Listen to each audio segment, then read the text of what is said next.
Good morning, Jules. Good morning, Mom. How are you? I'm good. I miss you.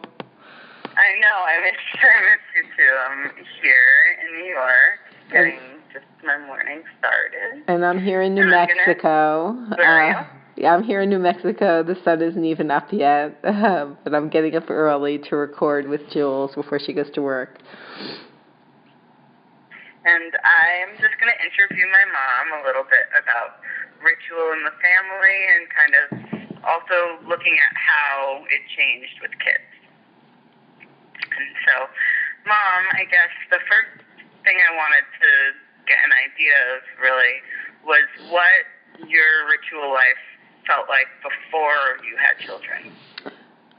Well, I have loved ritual since I was a little girl, and when I was little, and I did go to Catholic Mass every week, and was living in the city, or was often in church in the city, because that's where my grandmother lived, and so it was still Latin, and they still burnt the frankincense. I'm assuming it was frankincense in these beautiful kind of goth. They were like these balls that were metal, and they would shake them around the altar, and like all the smoke would come out, and I was just completely fascinated. I was a little scared of the nuns. I didn't go to Catholic school, but I did go to religious instruction. So that religious instruction about God and prayer, I didn't really relate to, but the actual what was going on in the church was really interesting to me. But when I was, I guess, 25 or 26 when I was 26 when Mara was born. So in those years before, I always had some kind of altar. I don't know if I really called it an altar, but I always had things near my bed. I always had beautiful incense burners, that kind of carried with me from when I was a kid. And I think I was resisting the Catholicism, so I don't ever think I talked about praying. But I was, I just was on a path where I knew that I was calling on some kind of unseen forces in my life all the time, So I guess it was a form of prayer, whether it was nature or I was, experimented with drugs and had some experiences where there were definitely some voices, there were some beings, so I was always setting things up to communicate with them in just little ways. I don't think I was really intentional about it. But when I met your dad, he was really interested in voodoo and Santeria as not for himself personally so much, but he wanted to make a film about it, and I was so into that. So in our early years, because we were only together for like 3 years, before Mara was born, we were talking about that a lot. We wrote a screenplay about that, and we were reading a lot of books about that, and we were living in New York City, and,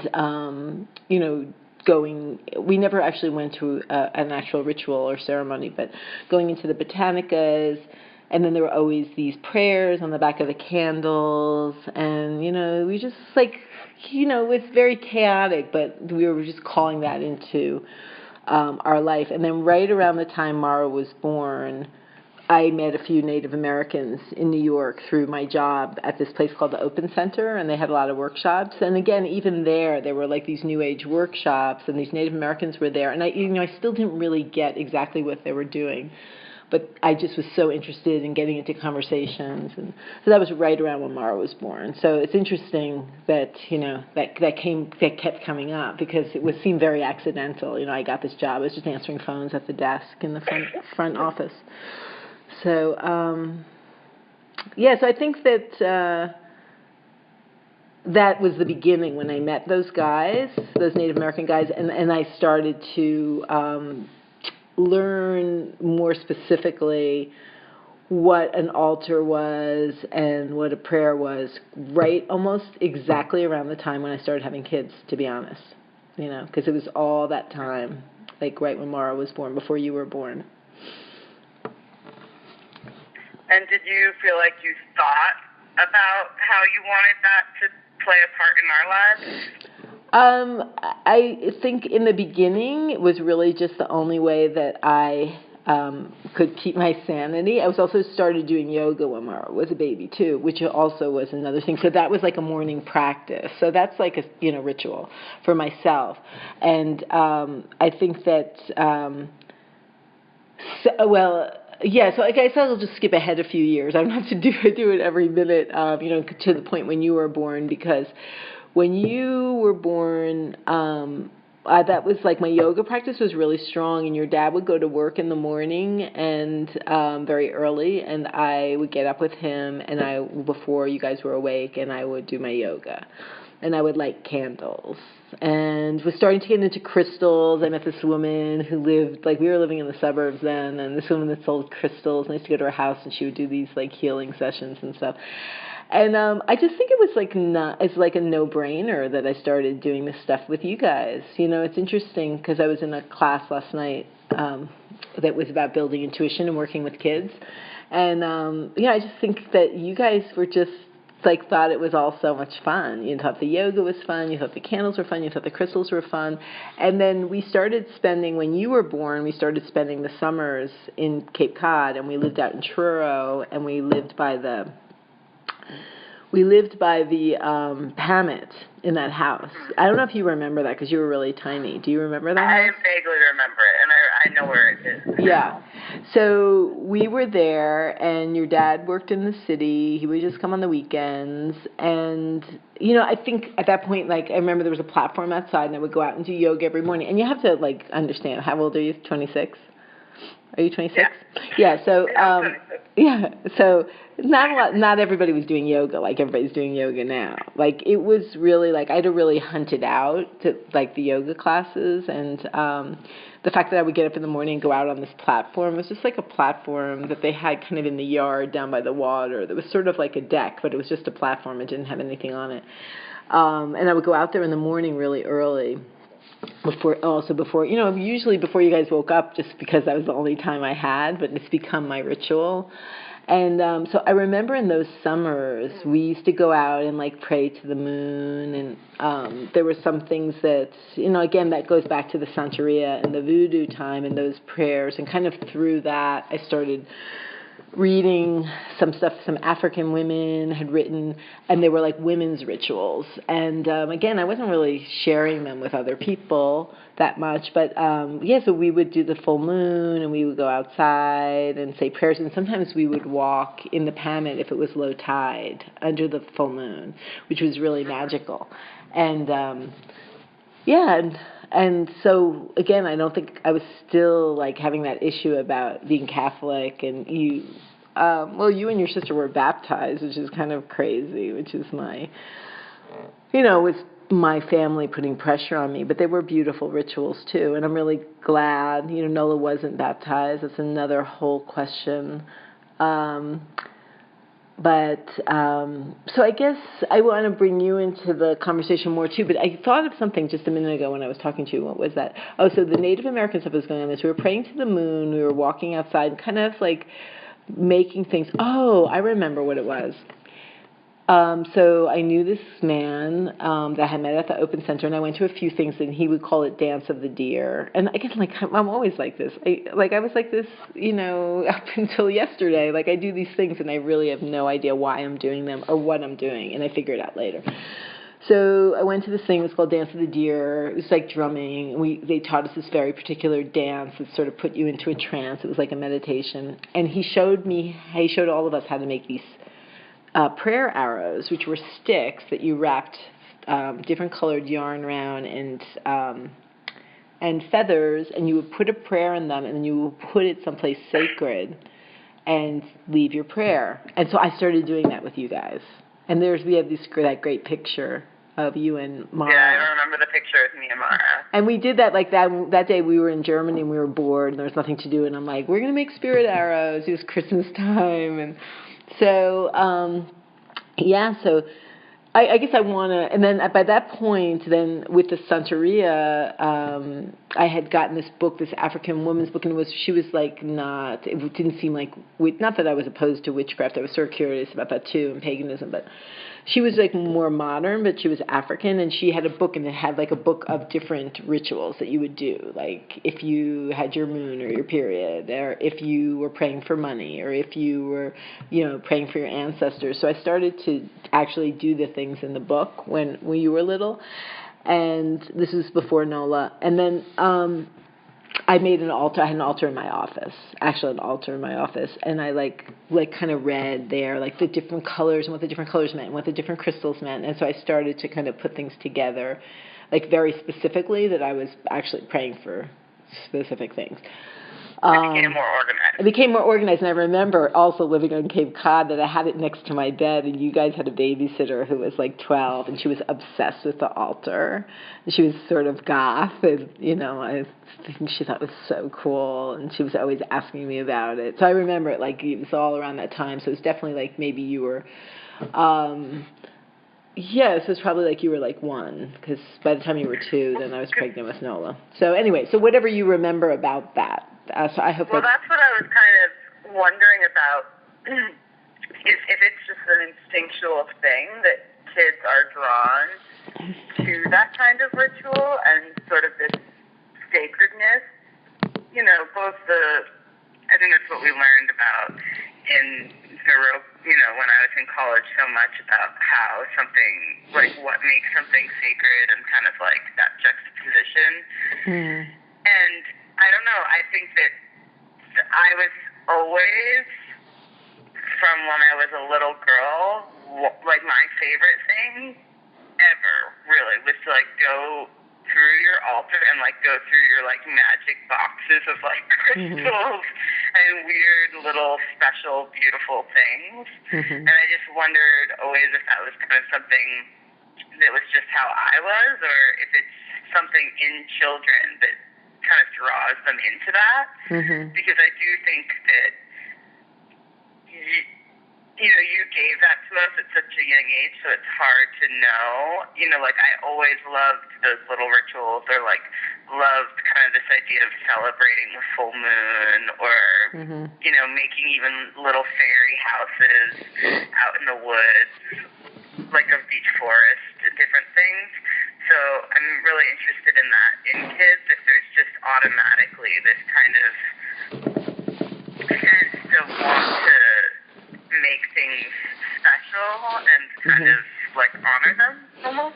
Well, I think that, I know this is just the beginning, and maybe we'll do another recording about this, because I know we only have like another 5 minutes or something, but, one of the things is that I think that, I do think that there are some kids that are more attuned to this, and I think that there is something that I've seen, which I always want to research, called the faith gene, which was big in the news a couple of years ago, that there is actually a genetic predisposition towards faith, and which isn't necessarily ritual, but I think there is that connection. And I remember looking at you guys when you were babies, newborns, but particularly you, I really looked into your eyes. I was reading. It's so interesting, Jules, because when you were a baby, when you were born, I just remembered this. I was reading these books called Jaguar Woman by this woman, Lynn Andrews. She was kind of like telling me about that. Yeah, she was like the female Carlos Castaneda, and I was reading them right when you were born, and I would really look into your eyes, like when I would wake up in the middle of the night, and not think just about you specifically, but about babies and children, that they were this portal to creation, that they you just came from there. And I think this is something that I want to talk about more in the course that I've been thinking about, and I know Nola thinks about it in her teaching with kids, is that, this thing that we're all trying to get back to, this spirituality, really it does come so naturally to kids, and then we're all so busy. Not that it's our fault, it's just the way things are set up, but, the system is also busy trying to get them to be like us, which is really kind of crazy, Yeah, it's kind of teaching them away from that. Right, exactly. Like how to shut it down. Exactly. And so, and there's that book, which I think is really important, which has come up for me a lot out here in the desert for some reason, His Dark Materials, The Golden Compass, and The Amber Spyglass and The Subtle Knife, and those books, they're kids' books, but they're all about that, like how, the kids, kind of the soul of the kids really is what is saving, kind of saving the planet, and people are so busy trying to take that away.